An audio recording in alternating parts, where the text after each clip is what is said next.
Trump की white house में वापसी के बाद से ही कई मीडिया रिपोर्ट्स में खुलासा हुआ है कि इजराइल ईरान के परमाणु ठिकानों पर हमले की तैयारी में लगा हुआ है। इसके अलावा ट्रंप या तो इस हमले में इजराइल की मदद कर सकते हैं या फिर वो सीधे अमेरिकी सेना को ईरान के परमाणु ठिकानों पर हमले का आदेश दे सकते हैं। लेकिन इस सब के बीच ईरान पूरी ताकत से खुद को मजबूत करने में लगा हुआ है।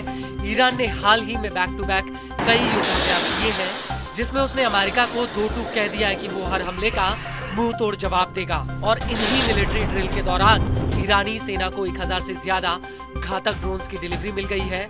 और इसी कड़ी में ईरान ने एक और बड़ा कारनामा कर दिखाया है। दरअसल ईरानी सेना ने अपने स्वदेशी समुद्री ड्रोन से AI तकनीक से लैस एक मिसाइल फायर की है। यह जानकारी ईरानी सेना के कमांडर रियर एडमिरल अलजेरा तांसगिरी ने दी है। तांसगिरी का कहना है कि ईरानी सेना ने जमीन से समुद्र और जमीन से जमीन पर हमला करने वाली कई रेंजों वाली मिसाइलें तैनात की हैं, जिनका अनावरण महान पैगंबर सैन्य ड्रिल के दौरान दूसरे दिन किया गया। दरअसल ईरानी सेना के एक्सपर्ट्स ने इस मिसाइल को मल्टी रोल मोहाजिर 6 आई स्टार समुद्री ड्रोन और अबाबिल 5 सैन्य ड्रोन को कायम और अल्मास गाइडेड मिसाइल से लैस किया है, जिसमें सटीक हमला करने के लिए AI तकनीक का इस्तेमाल किया गया है। ईरानी कमांडर तांसगिरी का कहना है कि ईरानी नौसेना ने सफलतापूर्वक इस समुद्री ड्रोन से पहली बार नवाब मिसाइलों को लॉन्च किया।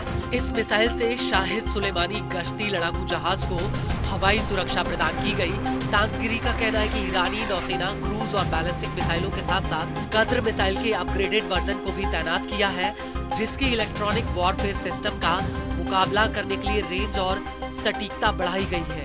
दरअसल इस नौसैनिक ड्रिल को लेकर ईरानी सेना का कहना है कि यह किसी भी संभावित खतरे से निपटने के लिए ईरानी नौसेना की तत्परता और पड़ोसियों के साथ शांति और दोस्ती का संदेश देती है। इस सब के बीच आपको ये भी बता दें कि 15 जनवरी 2025 को ईरान ने अपने नौसैनिक बेड़े में जागरोस नाम के एक नए युद्धपोत को शामिल किया था, जिसका इस्तेमाल जासूसी से लेकर हमला करने के लिए किया जाता है।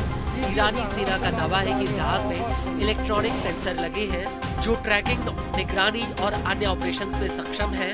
बड़ी बात यह है कि ईरान का जागरोस जहाज सिग्नल इंटेलिजेंस श्रेणी का है, जिसका इस्तेमाल सिग्नलों को इकट्ठा करने, डिक्रिप्ट करने और उनका विश्लेषण करने में किया जाता है।